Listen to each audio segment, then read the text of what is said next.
Oi pessoal, como sempre, meu desejo é que esteja tudo bem com todos. Vamos prosseguir nos nossos estudos.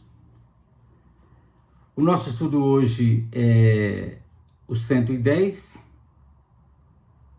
o tema é o cego de Betsaida, narrado por Marcos, capítulo 8, versículos 22 a 26. E o estudo, como a gente fala sempre, é baseado na obra Sabedoria do Evangelho do Pastor Lino.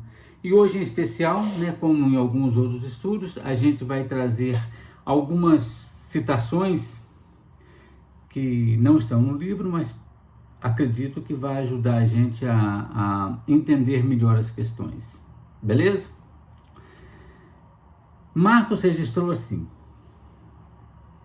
e chegou ele a Betsaida, e trouxeram-lhe um cego e solicitaram-lhe que o tocasse. E tendo segurado a mão do cego, levou-o para fora da aldeia e, cuspindo-lhe nos olhos, pôs as mãos sobre ele e perguntou-lhe: vês alguma coisa? Este, começando a ver, disse: vejo os homens, porque como árvores os vejo andando. Então, de novo lhe impôs as mãos sobre os olhos, e ele enxergou em redor e foi curado e discerniu tudo, nitidamente, mesmo de longe. E mandou-o para sua casa, dizendo: não entres na aldeia. É interessante essa lição, Estudando lição. Jesus, então, quando desembarcou em Betsaida, os habitantes levam ao mestre um cego. E esta é a primeira cura narrada por Marcos nesse tipo, E esta lição é semelhante à do surdo gago, que é narrada por Mateus. E o pedido também é o mesmo: que Jesus o toque, ou seja, que lhe imponha as mãos. Esse gesto, a gente já falou algumas vezes, é bem conhecido no meio espírita, ou mesmo no meio dos espiritistas, espiritualistas, como passe, ou para os católicos é conhecido como bênção, quando o padre levanta as mãos e abençoa toda a igreja ali reunida. Ao invés disso, Jesus segura a mão do cego e o leva para fora da cidade, como fizera com o surdo gago. Aí coloca saliva nos olhos dele, a mesma técnica usada nas duas curas. Após isso, pergunta se ele está vendo. A resposta é, talvez assim, desconcertante. Ele responde: vejo os homens, porque como árvores os vejo andando. Embora haja entre os estudiosos, os exegetas, bastante discussão se aquele homem era cego de nascença ou não, o que transparece claramente é que em sua cegueira, quando esse homem ouvia o barulho das árvores, tinha a impressão de que elas caminhavam ao redor. E o mesmo se dava quando ele ouvia o barulho dos homens, que em sua imaginação eram tão grandes quanto as árvores. Como ele não podia ver, ele imaginava. Aí eu trouxe um trecho interessante, quando Albert Einstein fala do poder da imaginação, Einstein diz o seguinte: a imaginação é mais importante do que o conhecimento. O conhecimento é limitado. A imaginação circunda o mundo. a lógica vai levar você de A a B. A imaginação leva você para qualquer lugar. Isso, então, repito, não está na obra do Pastorino, nesse trecho. Um fato também é claro, é que a cura não se completou de uma vez só. Então, era preciso fazer uma nova, vamos chamar assim, intervenção, uma nova operação, né? Só que agora em sentido de menor intensidade. Jesus, então, utiliza os fluidos magnéticos das mãos, tipo o passe, mas não necessitou do emprego da saliva da segunda vez. Ao impor as mãos sobre os olhos, Jesus verifica novamente para confirmar se a cura estava terminada. E tudo, logicamente, ocorreu com êxito. Notemos que Marcos diferencia claramente os detalhes. É importante a gente se ater aos detalhes. O cego, começando a ver, disse: vejo, o verbo ver aí, os homens, porque como árvores os percebo andando. Jesus de novo lhe impôs as mãos sobre os olhos e ele enxergou, segundo o verbo, em redor e foi curado, discernindo tudo nitidamente, mesmo de longe. Olha que interessante o processo. Primeiro ver, depois enxergar e, no terceiro momento, discernir. Olha que interessante. São coisas que estão ali, mas às vezes não presta muita atenção.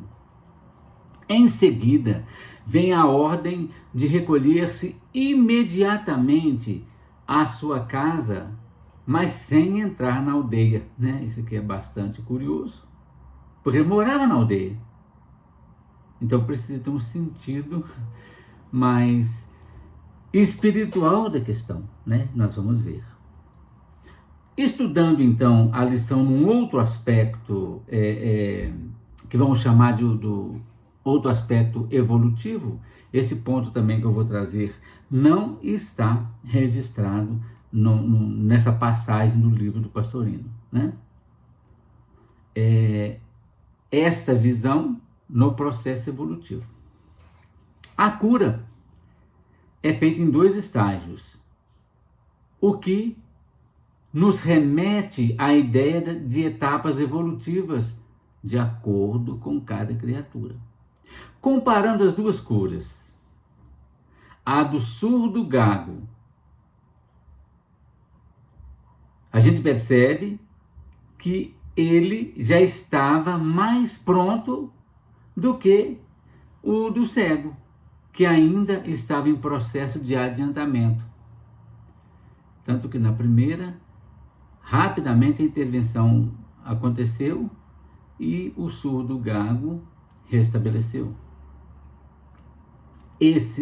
O cego precisou de 2 processos que foi completado com esse encontro de Jesus. É interessante quando a gente traz essas questões de processo evolutivo, vamos lembrar a passagem de Jesus com Nicodemos, narrado em João, capítulo 3, versículo 3. Em relação a Jesus, disse para Nicodemos: na verdade te digo que aquele que não nascer de novo não pode ver o reino dos céus. E no mesmo capítulo, no versículo 5, Jesus disse: na verdade te digo que aquele que não nascer da água e do Espírito não pode entrar no reino de Deus. Então, tem que nascer da água e nascer do Espírito. Perfeito? E Paulo de Tarso também traz uma passagem bastante interessante que ilustra esta lição de modo bastante significativo. Na carta de Paulo, primeira carta aos Coríntios, no capítulo 13, versículo 12, Paulo escreveu: agora vemos como uma imagem imperfeita num espelho embaçado, mas depois veremos face a face. Agora, o meu conhecimento é imperfeito, mas depois conhecerei perfeitamente, assim como sou conhecido. Aí são duas etapas. Primeiro, a gente é como se fosse criança, primeiro, né? Depois a gente vai crescendo. A parte seguinte da carta é mais ou menos nessa linha. Outro trecho interessante que ilustra essa passagem, vamos falar sobre as árvores que andam e não entrar na aldeia. Como nós sabemos, árvores não andam. E para movimentá-las, deslocá-las de um lugar para o outro, é preciso arrancá-la ou cortá-la. Porque se a gente deixa as raízes, por exemplo, vai crescer a árvore na raiz.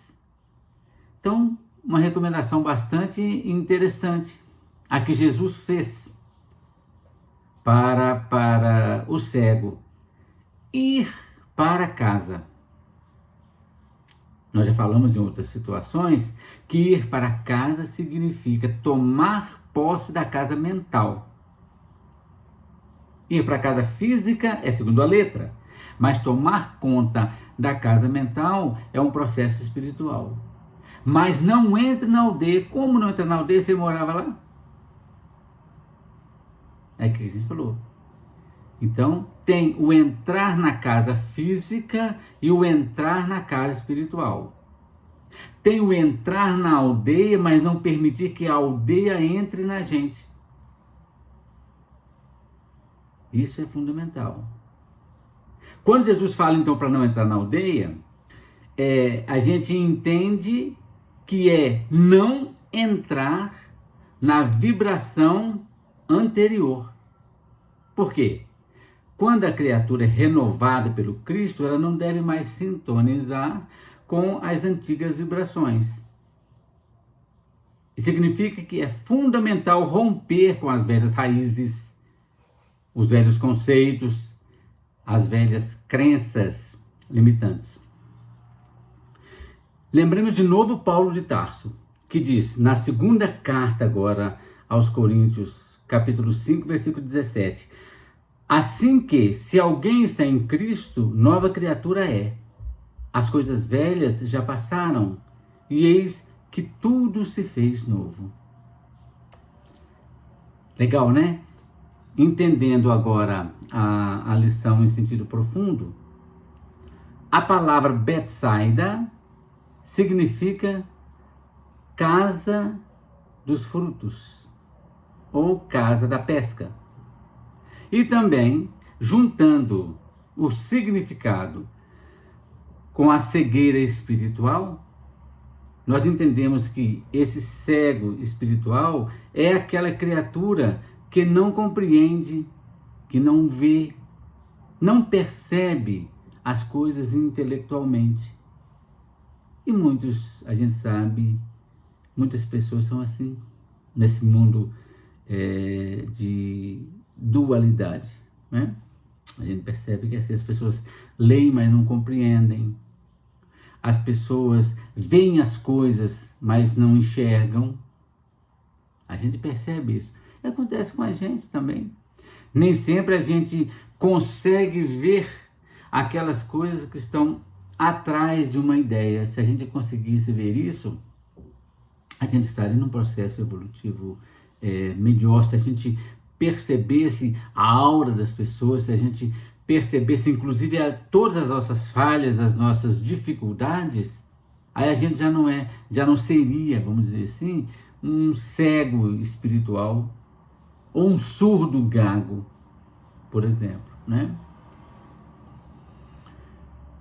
Quando a cegueira persiste, a criatura já se sente, vamos dizer assim, preparada, a individualidade, no caso aqui, o Cristo, ou a individualidade dentro de cada um de nós, seja por solicitação dos mentores, encarnados ou mesmo desencarnados, essa individualidade espontaneamente resolve agir para abrir os olhos e assim apressar, né?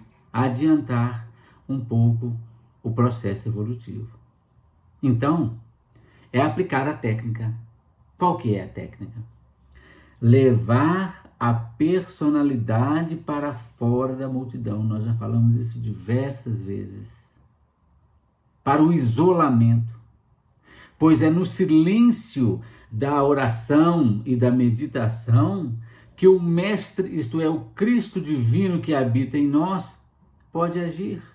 Quando a nossa mente está completamente conturbada, quando nós estamos envolvidos com o processo da multidão, tecendo ordens, determinando as coisas, a nossa mente completamente agitada, fica muito difícil da gente entrar nessa sintonia e permitir que o Cristo íntimo faça o seu trabalho, né? Isso é fundamentalmente importante, porque nós estamos no mundo. Isso é fora de dúvida. Mas a gente não pode deixar que o mundo domine a gente. Nós temos que conviver com todas as pessoas, mas a gente não pode permitir que essas pessoas lancem sobre nós cargas pesadas das suas energias. Por isso que Jesus afastou os dois. Tanto o surdo gago quanto o cego, Jesus apartou da multidão, levou-o à parte, né? Para que naquele silêncio a individualidade pudesse fazer o trabalho de recomposição daquela situação. Tirando então a pessoa da multidão, a seguir coloca saliva nos olhos. Ou seja, Jesus tirou da sua essência divina profunda a saliva, isto é, os seus próprios fluidos divinos, indispensáveis para abrir os canais do intelecto, a fim de que, por meio desses fluidos, a intuição pudesse ajudar a criatura a ver as coisas da vida e as coisas do espírito. Vimos então anteriormente que Jesus abrira os canais dos ouvidos do surdo gago para que ele ouvisse a voz da divindade. E também liberou a língua do surdo gago para que ele pudesse se manifestar. E agora, nesta outra lição, ele abre os olhos para que o cego de Betsaida veja e compreenda a lição do eu superior. E o ensino é dado minuciosamente, em poucos versículos, um ensino tão profundo, né? Qual que é o ensino? Não é de uma vez que se consegue compreender tudo. Daí a ideia de nós termos várias encarnações, várias existências, para podermos compreender o processo da vida, né? Entender a vida, viver a vida, reviver um processo, para que possamos ir aprendendo e desenvolvendo. Então há etapas sucessivas. Inicialmente surgem confusões. Isso em todo o processo. E essas confusões podem durar uma vida ou várias vidas, até que a criatura consiga encontrar a verdade real e a verdade espiritual.